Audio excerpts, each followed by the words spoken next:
Well, hello, District.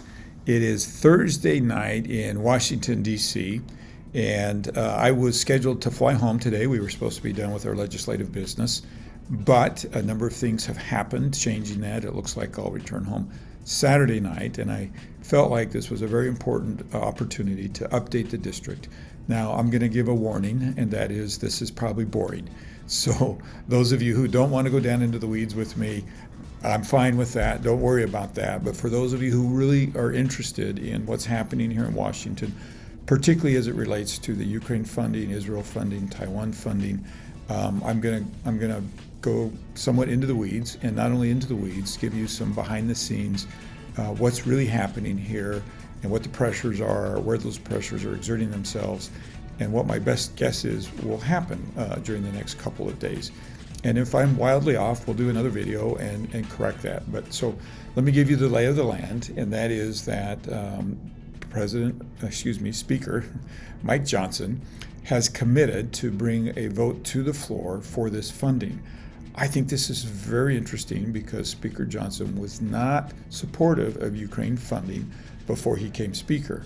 What happened? I think two things happened. One is he now has the mantle of doing what's best for the country's interest and not his own personal political philosophy. And two, he's had confidential briefings, as I have had, although even more than I've had, that have changed his opinion about why we should help out in Ukraine. Okay, that's the lay of the land. Because we put in a rule that said we had to have 72 hours to review any legislation, we're unable to vote on this until Saturday night. So we now have the next couple of days. Members got the text yesterday for us to all study this. Fantastic, right? I mean, who's going to argue with the fact that we're actually taking the time that we need to read and digest what are in these bills and how this money is being spent? So it's very possible that we don't do much work legislatively until Saturday night, and in that time, members have the luxury of digesting and trying to understand these bills and make a good decision about what they're voting on. So with that said, let me tell you what I understand about these bills now and what's coming before us.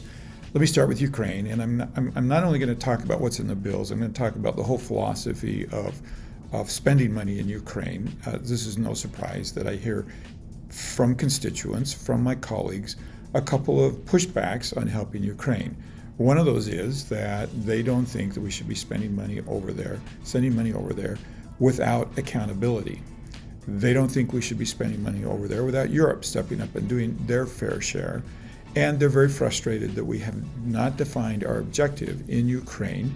And that is true. Nobody can really tell you what victory looks like from the U.S. perspective. And how do we know how much money we need to spend if we haven't defined victory? How do we know when we've won if we haven't defined victory? I think those are all fair criticisms. Okay, on the other side of that is something that I feel strongly about, and that is that it is not in the interest of the United States to let Putin have a win. And I'm very concerned that had he rolled into Ukraine the way he thought he would, with almost no loss of resources or loss of life, it would have been a small matter of time before he was rolling on another country.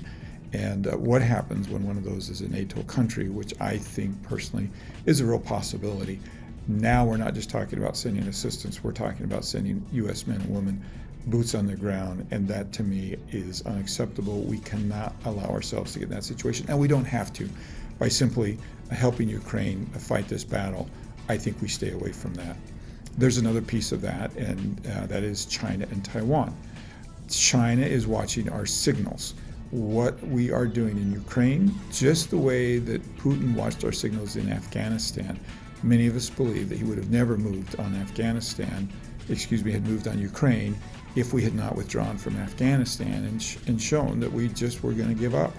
And right now, President Xi of China is watching what we do in Ukraine, sending signals to him that if he moves on Taiwan, that we'll have their back for a year or 2 years, and then we'll be gone. And I don't think that that's acceptable either, or that we can have that happen. So what we're voting on to satisfy some of those concerns, I think we've gone a long way to satisfy those concerns. For instance, the bill includes just over $60 billion for Ukraine. It mandates and actually funds oversight of those dollars so that we can come back and tell the American people exactly how they were spent. 48 billion of that 60 billion literally never leaves the United States. It stays here in the United States to replenish the U.S. Military industry. As you know, it's getting depleted, and that stays right here. So, for instance, $90 million of that money goes to Hill Air Force Base. And I think that's important for the taxpayers to know that 79% of the $60 billion never leaves the United States, but stays right here in the United States. Also, it converts all the financial assistance to Ukraine to a loan, further adding accountability to this. And it gives the administration 45 days to submit their objective in Ukraine to us, their strategic objective, so we know what it is that we're fighting. It forces the administration to do what they have not done, which is define their objective over there. So it's my expectation that I will support this right now. I'm digging in, I'm studying it, I'm listening to constituents, but that's my expectation. Okay, so there's at least two more, probably three more significant pieces of things that we'll be voting on, and that is Israel. And Israel, we don't need to rehash what's happening there, but everybody is watching very carefully. There's $26 billion in there for Israel. Of that, $9 billion is for humanitarian aid, not just in Gaza, but around the world. And I think all of us, and by the way, I stand with Israel on this, all of us who stand with Israel, our hearts are broken with the humanitarian crisis in Gaza. And I feel that it's very important for us to step up and do all we can to relieve that. Now, this is where I would also mention, yes, look, there's been a lot of criticism of Israel. I'm stunned that no one is saying, look, this would end if Hamas would lay down their weapons. This would have never happened if Hamas had not invaded on October 7th. We wouldn't have this humanitarian crisis if Hamas was not hiding behind women and children. And I don't think we're talking about that enough. So that's the Israel situation in a very tiny nutshell. Then there's a third component, and actually, by the way, we will be voting on these as separate bills. It's not one large package, it's all separate. So $68 billion for Ukraine, $26 billion for Israel, and then $8 billion for, they call it the Indo-Pacific. Much of it has to do with Taiwan. And let me just come back to this concept now of China invading Taiwan. I lived in Taiwan, many of you know, for 3 years, served a mission there, went back and worked there, speak Mandarin. I served on the special task force for China here in Washington, D.C. I'm very worried about China's threat to take back Taiwan, not take back Taiwan, but take Taiwan. It is serious, and we cannot take it lightly. If China takes Taiwan, it's estimated that our GDP would drop by 9%. To put that in comparison, it dropped 7% in the Great Depression. It would devastate not just the U.S., but the world economy. It would pull in Japan. It would pull in Australia. It would pull in Iran. And of course, it would pull in the United States, putting U.S. men and women boots on the ground. We cannot let that happen. How do we prevent that from happening? One of the best things we can do would be signals that we are sending. I mentioned before, one of those signals is not abandoning Ukraine. One of those signals that was poor was abandoning Afghanistan. The money that we're talking about spending in that part of the world, by the way, doesn't all go to Taiwan, much like Ukraine. It's for U.S. military preparedness. Sends a signal to President Xi that we are serious about this and that we are making sure that this never happens. So I think this is a tremendous investment for the United States, and I support this as well. Okay, I know this is going long, but now I need to bring up another moving part to all of this. When we pass legislation here in the House of Representatives, it can go one of two tracks. One of the tracks goes through what we call suspension. If it's a very bipartisan bill, we suspend the rules, that's where the word comes from, and there is no debate, there are no amendments, it just goes to the floor for a vote. It's a way to fast-track legislation. The catch is it requires 2/3 majority to pass instead of a simple majority.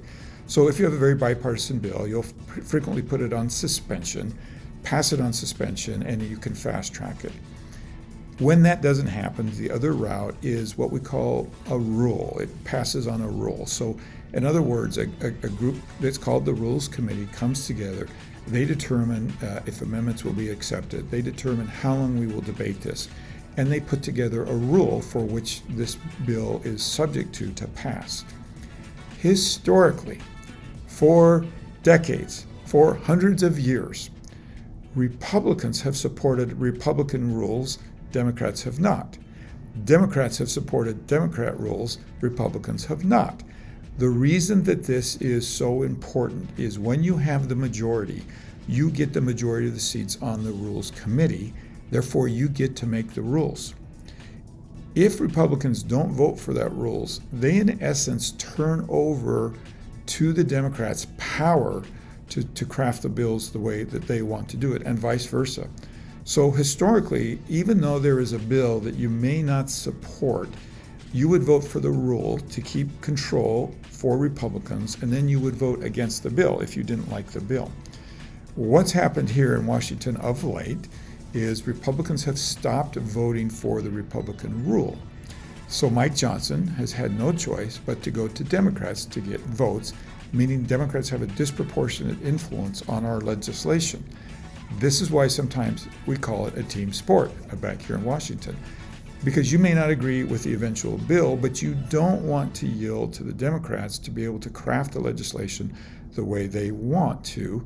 And so this is how we've handled it. By Republicans not voting against the bills, we can go back to the recent budget bills. When the Republicans didn't support those rules, the Democrats then got to handle that in the way that they would want to. And you basically turn the keys of the majority over to the minority. I know that's a little bit into the weeds. So a number of Republicans have said they will not vote for the rule on these supplemental bills, leaving Mike Johnson one option in his commitment to get these rules to a floor vote, which would be to get Democrats to vote for the rules. Well, you can guess. They're not voting for the rules unless they have in there what they want and don't have in there what they don't want. One of those was tightening up the border. A lot of us wanted to put that in there and get that as a leverage point when we pass these supplemental bills to get help with the border. We lost that leverage point when Republicans didn't support the rule. Remember, all they had to do was support the rule, could have voted against the bill, and then the bill would have included those border provisions, thinking that enough Democrats would have wanted the supplemental funding that they would have supported us on those border provisions. It's not what's going to happen. And right now, what's happening, and you'll see people scurrying around the halls here right now, is what will happen at the Rules Committee that now is dependent on Democrats to pass the rule through Rules Committee to set the rules, and then once it goes to the floor for a vote, to support that rule on the floor so that we can then have the vote on the supplemental bills. I know that goes into the weeds, but for those of you who nerd out on this, I think you'll find that interesting. And if this takes a dramatic shift, I'll come back and try to explain again what's happening. And I thank you, for those of you who made it to the end of this, for going into the weeds with me.